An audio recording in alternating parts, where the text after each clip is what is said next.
Well, good afternoon and welcome into today's community comment. I'm your host, Kevin Haugen. It is my pleasure to welcome into our Daily Dodge TV studio this afternoon. Our guest here on the program this afternoon is Waupun Police Chief Jeremy Rasch. Jeremy, thank you so much for coming in this afternoon. Thanks for having me again, Kevin. And just a quick note, we are only streaming on video this afternoon, no airing on 95.3 WBEV due to the Wisconsin Badgers basketball game taking on the Montana Grizzlies here right at 12:30. So tip is, I think, already underway. They're probably playing as we speak. But so just video today. We could potentially go for hours since we're not beholden to the radio logs. But we'll wrap up right around 1 o'clock. The Chief's a busy man. He's got things to do. But Chief, hopefully you didn't have plans to sit down and watch the game this afternoon. You got other it would have been nice. Go Badgers. Go Bucky. Yeah, well, we appreciate the Chief for being able to still come in and talk about a lot of important things that are happening in Waupun. Obviously, since this is just video, we do not have a board op, so phone calls won't be able to take any phone calls today. So next time the Chief is on every other month, so the next time will be in June, May, I believe. May. Months are already starting to blend together here for me. So next time in May, when the Chief is on, we'll be able to open those phone lines and get to questions that our audience will have. For our guest again today on Community Comment, Waupun Police Chief Jeremy Rasch here on a Community Comment this afternoon. And Chief, I want to start things off today talking about some department updates. Now, we've seen on Facebook here over the last couple of weeks, the agency sharing a lot of exciting news when it comes to swearing in, bringing in new staff. Just where is the Waupun Police Department at currently when it comes to their staffing? Yeah, we're in a good spot. We can't hire anymore right now, so that's a good spot to be in. Yeah. You know, we're full on paper, but yet we're still, we got a guy that's going to be deployed this summer. We got a guy out on an injury, and one that's going to be going to the academy shortly. So we're still down a little bit, but it's a good feeling. I think it helps morale at the police department seeing that, and it's been a little bit since we've had them type of numbers. So good. Yeah, and obviously there's still is there still some training that needs to go involved with some of these new hires before they're out on the streets and being able to do the job? Yeah, so we have a field training program for new patrol officers with our new detective position.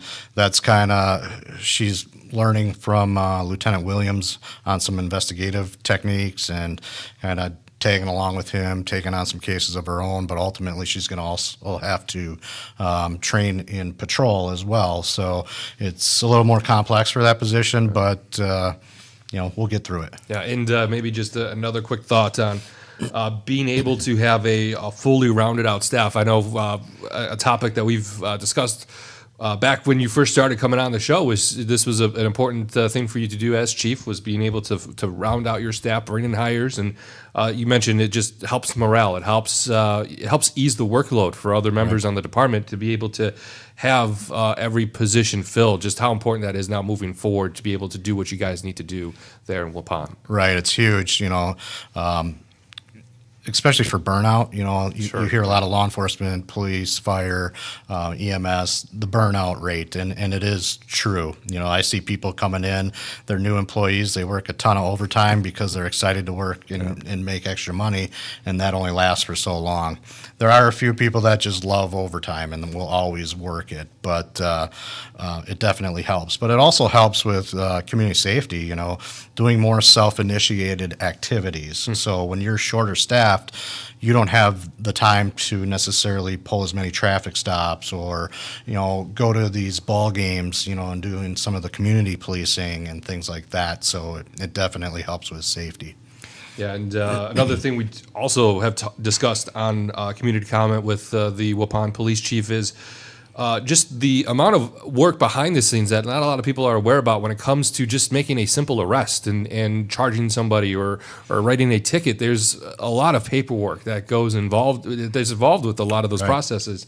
And that takes somebody off of the street to be able to be a part of the shift and patrol. So be able to complete that staff, I'm sure, is a huge help to your agency there. Right. Yeah. Because like you say, you got paperwork, you got video, you got discussion discovery and evidence that you got to provide to the DA's office and to the defense. It just takes time, and when you have the staff that you need, and ultimately I think we need more, because our community is growing and we need to grow with the community. You know, there's going to be some new multi-housing living facilities just north of the truck stop that's going in starting this summer. So I think there's going to be 50 new units, and there's going to be Eagle Packaging is putting a 52,000 square foot facility up near the co-op, and we've already had incidents at the co-op where people have come and some theft complaints and burglary complaints. So we're already seeing that, and so if the community grows, we and our services will need to grow as well. Yeah, and Waupun is in a very unique position because it's really the only community in our area. You could even go outside of Dodge and Fond du Lac counties. It's really the only community that has the amount of prisons within its population, and there's obviously a lot of them are state prisons. So there's state guard, there's other people who operate those facilities. But does that impact on a day-to-day basis what you're able to do having those facilities so close to you in your jurisdiction that you have to be aware about? Yeah, it does to, sometimes more than others, right? Sure. We've had multiple situations where people come to protest. Obviously, we assist with any event like that. Mm-hmm. You have a lot of transient population coming to visit that, we know that drugs are getting into these facilities. Well, how are they getting into these facilities? It's either by the visitors or by staff or whoever comes into that facility. So that affects it. Traffic, obviously traffic stops and control is affected as well. So, yeah, there is, in the ambulance service, sure, I mean, that really affects it. They're at the facilities on a regular basis, daily. And again, to check out the recent hires and to see some of the pictures of the new faces of the Waupun Police Department, you can head to your Facebook page. There's pictures posted of the swearing-in ceremonies. It's always exciting to see those happen with the families coming in and be able to pin the badges on. So it's exciting to hear those new developments there for the Waupun Police Department with their new hires there in the city. Also want to shift gears here and focus a little bit about more timely topic here as the weather warms up, and something that has been discussed on social media here, also here in recent days. But there is code enforcement, and right. a lot of it involves what we're junk essentially is the way to run it up. But Chief, I will let you sort of set the stage here and kind of explain what the message is that the Waupun Police Department wants to get out to the community there. Yeah, and it comes from both the police and the city level. The city leaders want code enforcement to be a priority. We don't necessarily have a code enforcement officer, so the police department is kind of tasked with this. So throughout the year, we go to properties that may have in essence, junk or unregistered vehicles or just deteriorating properties too can be something that we might help the building inspector out with.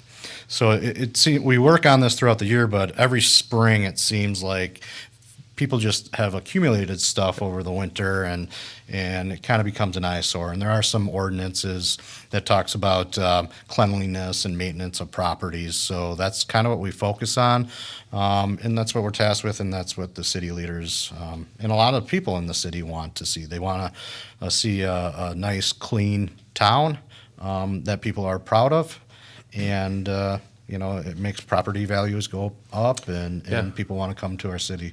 Yeah, I know a lot of communities have, sometimes it's just a different name of it. A lot of it's like beautification ordinances, that you can't have, either grass reach a certain length or, cars parked on the front of the lawn or stuff like that. And I know looking here, we have, if you're watching this, obviously here on Daily Dodge TV and are able to see, we do have the ordinance posted, and looking at that, we can see that bulk pickup for the city is just right around the corner here, a week and a half away, March 31st through April 2nd there in the city. The Waupun Utilities will do their bulk pickup, and that's a good opportunity. Like you said, if you have that waste, if you have all that garbage, you want to get rid of it, those are those opportunities to get that off of your lawn and your property that you don't have these issues. Even at the police department, we have a bunch of stuff that we want to take to that utilities event. we have all this old electronic stuff that's no longer utilized, or cords or cables or whatnot. It's just junk, so we're going to utilize that utilities event.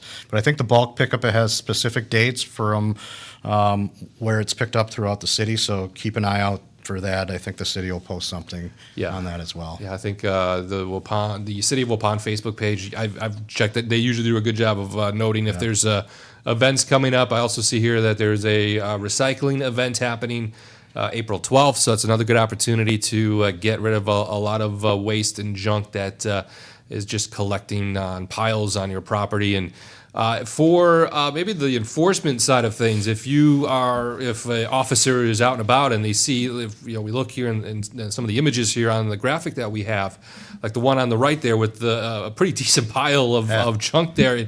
What is the protocol if you see that at a property there in Waupun? Is that prompt an officer to stop and discuss with the property owner? Is there citations involved, tickets written up, or what's the next steps involved if that's seen? Good question. And if you notice on that one bag, there's a smiley face. I do see that. So I like that. I try maybe to look a little nicer than maybe what it's supposed to look like, but I don't know if it's working. But yeah, normally what would happen is we'll stop out, talk to the homeowner. We'll probably give them a week or two to take care of it, and if they make that effort, no citation. You know, but if we have to come back after a couple weeks and there's not a good reason that it's not gone, sometimes we do work with people and extend it a little bit.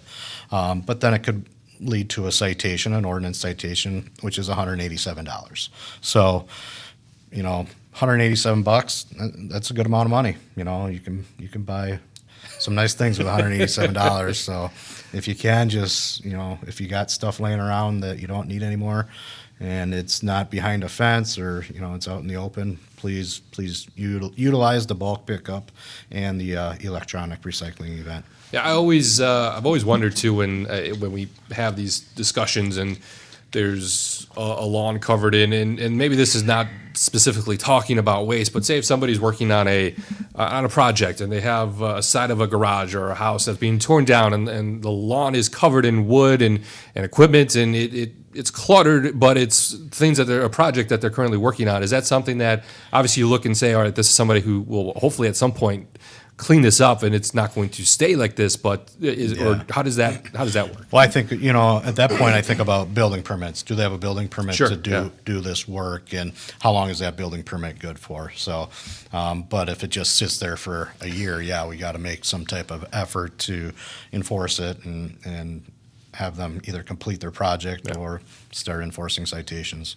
Yeah, and again, for our viewers or listeners today here on Community Comment, we do have a graphic outlining this ordinance. I do believe also the Waupun Police Department has posted that ordinance as well to their Facebook page that people can go online and reference that whenever they want to have a look at that as well. Yeah, we posted that this morning, and if you want to know about all the ordinances, you can just Google Waupun Municipal Code, and all the ordinances are online. Fantastic. If anybody has something, I don't always encourage this because obviously I don't want to bog down phone lines, but if somebody does have a question and they just want to talk to an officer, could they call the non-emergency line too and to say, hey, there's something that's going on, it maybe isn't involved with junk and garbage in a yard, something else entirely, and they just want to get an officer's opinion or discuss it with police, just call that non-emergency number? That happens very commonly on a regular basis, and we're open to having those conversations. Fantastic. Again, our guest here, excuse me, on Community Comment this afternoon is Waupun Police Chief Jeremy Rasch. No phone calls, unfortunately, today. If you're happen to catch this live on Daily Dodge TV, we are just streaming on video today due to the Wisconsin Badgers basketball game that is underway. I don't have a current update on me right now, so I can't share if you are watching us and not the basketball game. We do appreciate that, but we can't give you any insights into where things are at with that game at the moment. But due to the game, we are just video streaming today here on Community Comment. But want to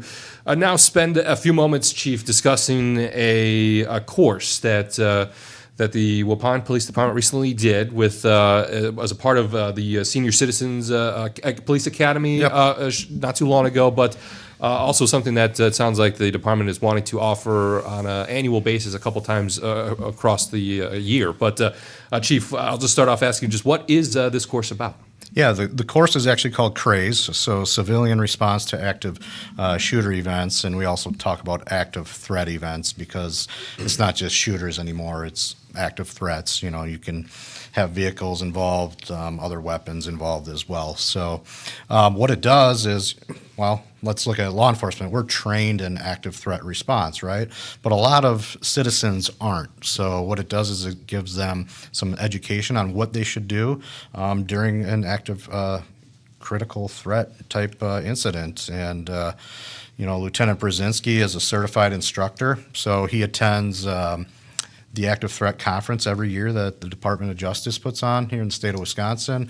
And they brought up instructors from Texas State University. Mm-hmm. So Texas State actually started the ALERT program, which is basically the officers' response to active threats training.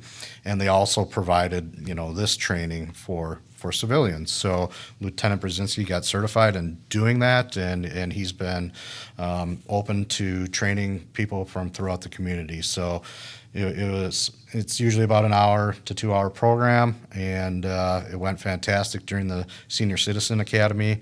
And I think we hope to continue to do this throughout the year. He wants to do about 3 or 4 of them a year, and looking to work with organizations and businesses and things like that. Yeah, one of the primary messages that are being discussed at these courses is the run, hide, and fight method or Right. practice, and that's something that is being readily shared with critical incidences, like you had mentioned, Chief, and that's something that somebody could learn if they attend one of these courses, right? Right. Yeah, and you know, up on the screen it talks about deliberation. Deliberation, if you deliberate in one of these type of situations, it's not going to be a good day for you. So have a plan. So you talked about run, hide, fight. Now they have the acronym avoid, deny, defend, but it in essence means the same thing. Right. So if something happens in this building and I can't get outside this building, I want to go to a location where I can lock myself in one of these rooms so that somebody can't get in, and I want to barricade myself in there. And you know, that's the deny part of it, and the defend obviously is the fight part of it. And so it makes it easy. It's easy acronyms to remember, and just think of things when you're out and about. Think of what would happen if I'm at the grocery store or if I'm at the mall. Not too many malls these days, but you know, if I'm at some store shopping, Sure, or a school or some business, and have a plan, know where the exits are.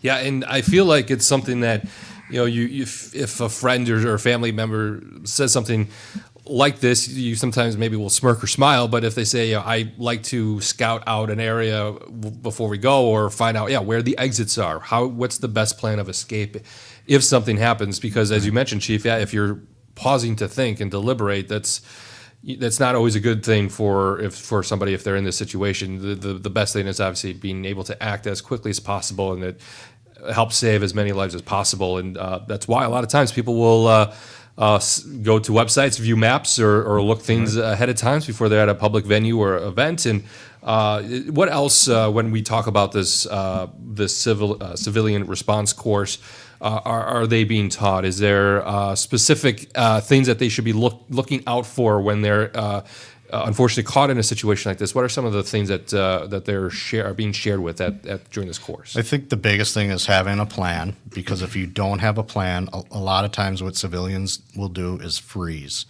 and then they end up in a bad spot. So if you don't freeze, you're going to be in a much better, much safer spot.